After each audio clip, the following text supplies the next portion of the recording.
To Ukraine, where Russian forces have faced another critical setback, withdrawing yesterday from a strategically important city in eastern Ukraine. The move comes amid domestic upheaval in Russia over Putin's forced mobilization of Russian men to fight Ukraine, to fight in Ukraine.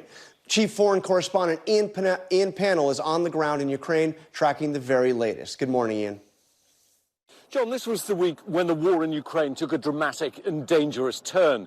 This is Izium, occupied by the Russians for months, liberated just weeks ago. In some senses, it was the huge Ukrainian counter-offensive that swept through here that put Putin on the back foot. Faced with the real prospect of major defeat, he didn't sue for peace, he doubled down.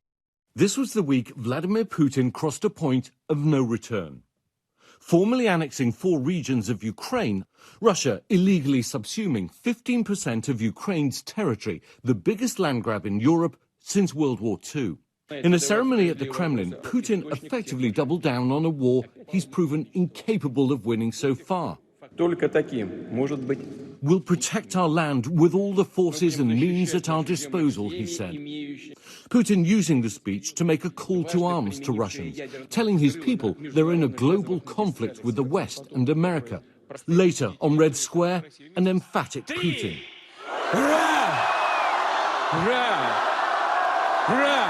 Leading in cheers a crowd that had mostly been bussed in to try to rally a nation now in a war that Russians can no longer ignore.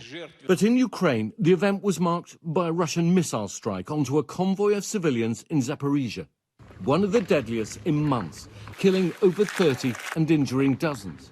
The cynical strike underlining the reality Putin's rushed annexations are signs not of victory, but of mounting desperation. An attempt to reverse the fact that in Ukraine right now, Russia is losing.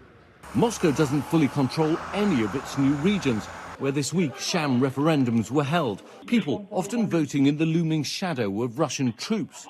And this weekend, the strategic city of Liman in Ukraine's northeast falling to the Ukrainians just one day after it was annexed and declared part of Russia. Ukraine's spectacular counter-offensive in the region this month that routed Russian forces was a disaster for the Kremlin. Russia's forces suddenly on the defensive, its ability even to hold what it now occupies in doubt. Putin's military draft orders creating a backlash, triggering an exodus. Hundreds of thousands of Russians voting with their feet, flooding out of the country. I don't want to kill people and I don't want to be killed. Enlistment offices have been set on fire. In Siberia, a man shooting a recruitment officer. In many regions, protests briefly breaking out, forcing Putin to publicly concede mistakes were made.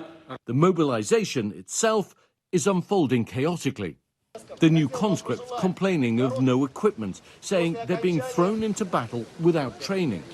All signs of deepening trouble for the Kremlin. There are growing fears that Putin may take more desperate steps. This week, issuing a thinly veiled threat that Russia may use nuclear weapons to defend the newly annexed regions. This is not a bluff, he said. The White House now more worried than at any point in this war that Putin, backed into a corner, could indeed use a tactical nuclear weapon against Ukraine. Maybe a week ago, we would have said there's a 10% chance. I think we're probably closer to 25% chance. The 2 Russian Nord Stream undersea gas pipelines to Europe hit, according to American and European officials, sabotaged. The fear among Western officials is it could be a message from Russia that more attacks on infrastructure could come. As winter approaches, the world asking, how far might a desperate Vladimir Putin now go? When the Ukrainians attack the annexed territories, which is almost a given, Putin will regard this as an attack on Russia. The question this morning is, how does he respond? Will he really follow through on the nuclear threat? John? Thank you, Ian. Hi, everyone. George Stephanopoulos here. Thanks for checking out the ABC News YouTube channel. If you'd like to get more videos, show highlights, and watch live event coverage, click on the right over here to subscribe to our channel. And don't forget to download the ABC News app for breaking news alerts. Thanks for watching.